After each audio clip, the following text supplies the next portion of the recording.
क्रांतिसिंह नाना पाटील नगर आणि परिसरातील महिलांना व्यासपीठ मिळवून देण्यासाठी सिद्धाई एज्युकेशन सोसायटीच्या प्रफुल्लित केंद्राच्या वतीनं विविध उपक्रम राबवले जातात।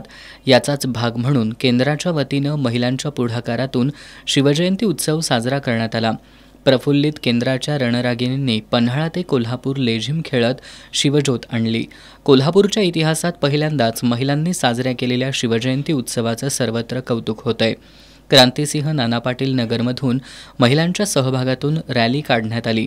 शिवछत्रपतींची वेशभूषा परिधान करून सहभागी झालेला प्रिन्स पाटील हा या रॅलीच्या आकर्षणाचा केंद्रबिंदू ठरला। प्रफुल्लित केंद्रात मोठ्या उत्साहात शिवजन्मकाळ सोहळा संपन्न झाला। या उत्सवावेळी संस्थापक प्रफुल्ल पाटील, संचालिका अल्फिया बागवान, दीपाली पाटील, कांचन कांबळे, अलका माने, शुभांगी पाटील, रेश्मा काटकर, बिस्मिल्ला नदाफ, श्रावणी लाड, विलास पाटील, वैभव यादव, वैभव कोतवाल आणि महिला मोठ्या संख्येनं उपस्थित होत्या।